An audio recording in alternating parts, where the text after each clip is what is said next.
जय श्री कृष्णा। एक बार फिर से स्वागत है आपका अपने चैनल में। उम्मीद करती हूँ अच्छे होंगे।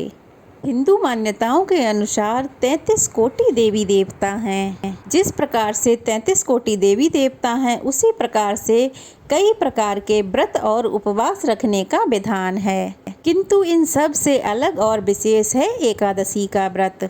शास्त्रों अनुसार एकादशी का व्रत पुण्यों को बढ़ाने वाला और मनुष्यों द्वारा किए गए अगले पिछले जन्मों के पाप कर्मों को नष्ट करने वाला अति उत्तम और सबसे श्रेष्ठ व्रत है। एकादशी का व्रत शंख, चक्र, गदा और पद्म से सुशोभित भगवान विष्णु को समर्पित होता है। इस व्रत को आप अपने घर के मंदिर में या आसपास स्थित मंदिर में जाकर विधि अनुसार कर सकते हैं।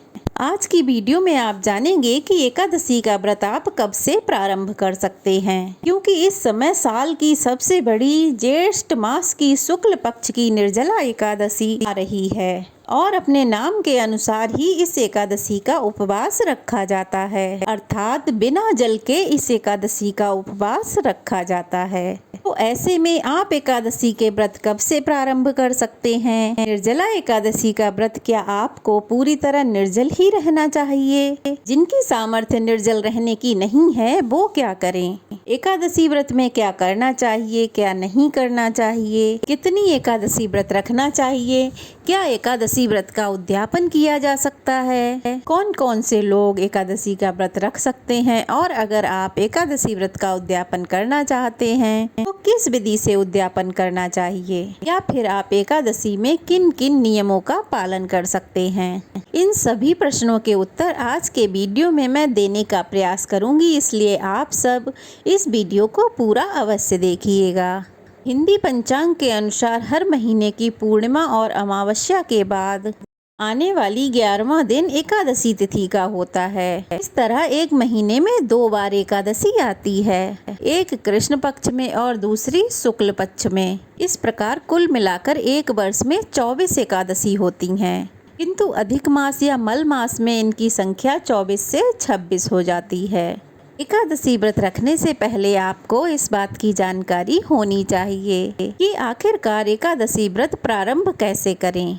विष्णु पुराण में वर्णित एक कथा के अनुसार जब मोर नामक दैत्य के आतंक से सभी देवता त्रस्त हो गए थे, तब देवताओं ने उस दैत्य का अंत करने की इच्छा से भगवान विष्णु की शरण ली। तब देवताओं की रक्षा के लिए भगवान विष्णु का मोर दैत्य से कई दिनों तक युद्ध चलता रहा। भगवान विष्णु थक कर आराम करने के लिए बद्रीनाथ की एक गुफा में चले गए।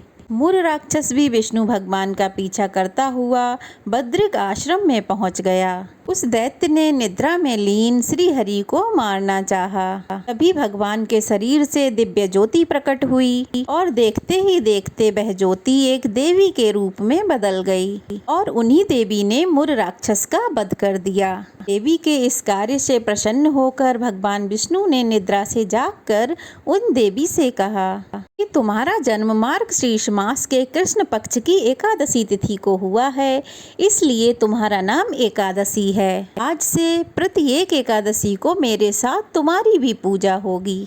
मान्यता है कि तभी से एकादशी व्रत रखने की परंपरा प्रारंभ हो गई और पहली एकादशी का व्रत उत्पन्ना एकादशी से होता है।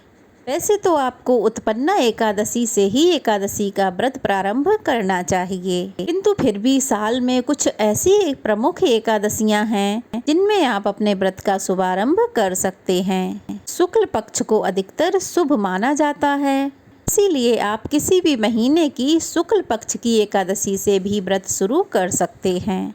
और इनमें भी अगर आप निर्जला एकादशी से व्रत प्रारंभ करते हैं तो और भी शुभ फलदायी होता है।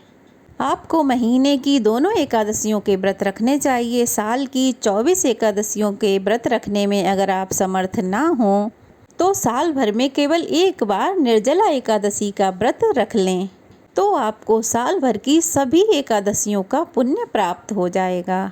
साधु पुरुषों का ऐसा भी कहना है कि निर्जला एकादशी के दिन आप अगर पूरे दिन 24 घंटों तक निर्जल ना रह पाए तो आप 12 घंटों तक एकादशी सूर्योदय से लेकर सूर्यास्त तक यानी 12 घंटे यदि आप निर्जला व्रत रख सकते हैं तो आपको 24 एकादशी का पुण्य फल प्राप्त हो जाएगा। आप इस दिन 12 घंटे का निर्जला उपवास भी रख सकते हैं। चातुर्मास के महीनों में आपको पहली बार एकादशी का व्रत प्रारंभ करने से बचना चाहिए। एकादशी का व्रत कोई भी रख सकता है। एकादशी का व्रत दो तरह से रखा जाता है, एक फलाहार ग्रहण करके, दूसरा जल ग्रहण करके।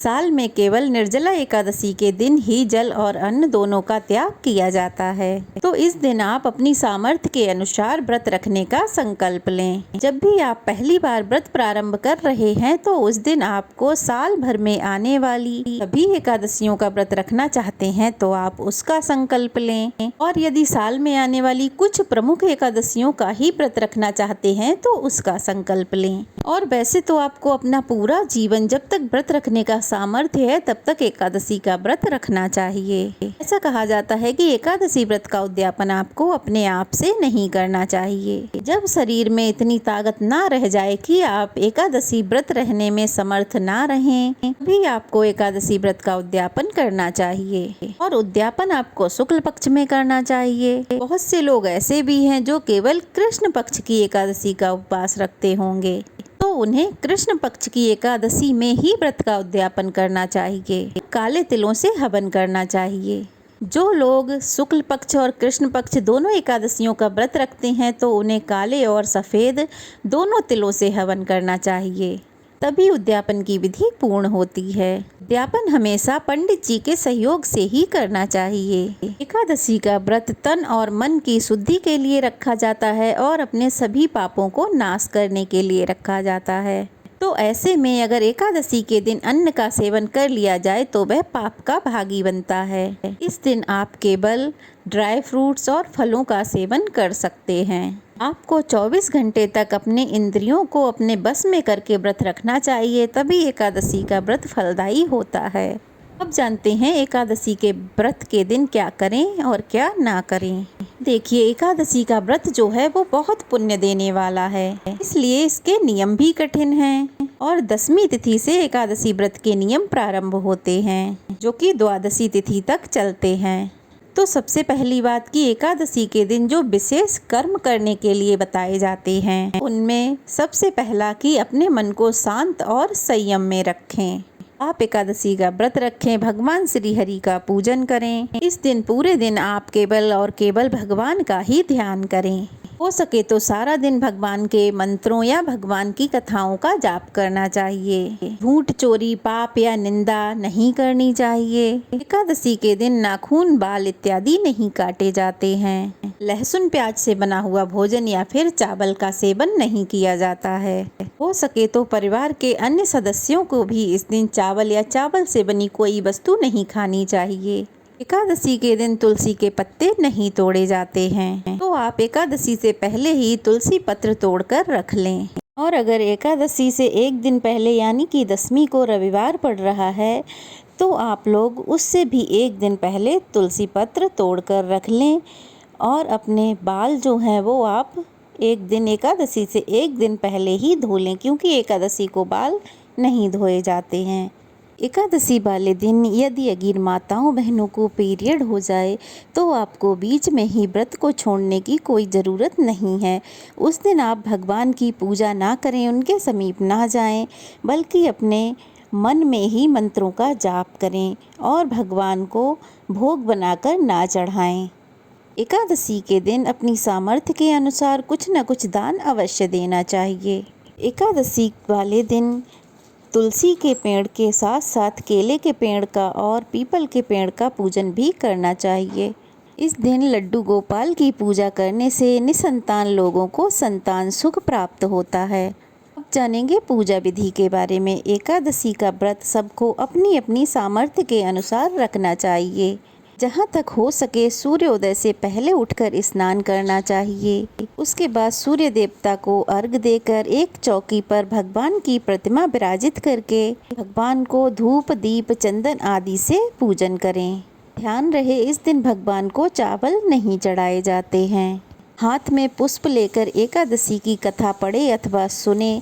हरे कृष्णा महामंत्र का जितना हो सके उतना जाप करे और सबसे अंत में श्री विष्णु चालीसा का पाठ करके कपूर जला के आरती करनी चाहिए। सुबह के समय केवल फलों का और जल और तुलसी पत्र का ही भोग भगवान को लगाना चाहिए।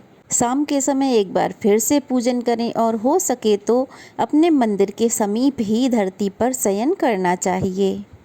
जो आपने अगर कलश की स्थापना की है तो अगले दिन द्वादशी तिथि के दिन उस कलश का विसर्जन कर देना चाहिए। द्वादशी के दिन सूर्योदय से पहले उठकर स्नान आदि करें, फिर हाथ में पुष्प और जल लेकर अपने द्वारा किए गए एकादशी व्रत को भगवान को समर्पित करें। उसके बाद आप कलश उठाकर उसका विसर्जन कर सकते हैं और फिर भगवान को तुलसी पत्र और फलों का भोग लगा के आप तुलसी पत्र से अपने व्रत का पारण कर सकते हैं। और हो सके तो उस दिन ब्राह्मणों को भोजन कराएं या फिर दान दक्षिणा अवश्य दें।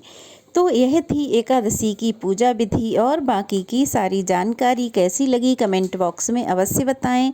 अच्छी लगी हो तो एक प्यारा सा कमेंट करें और नए हैं तो प्लीज़ चैनल को शेयर करें, सब्सक्राइब करें, वीडियो को लाइक करें। चलिए फिर मिलते हैं। जय श्री कृष्णा।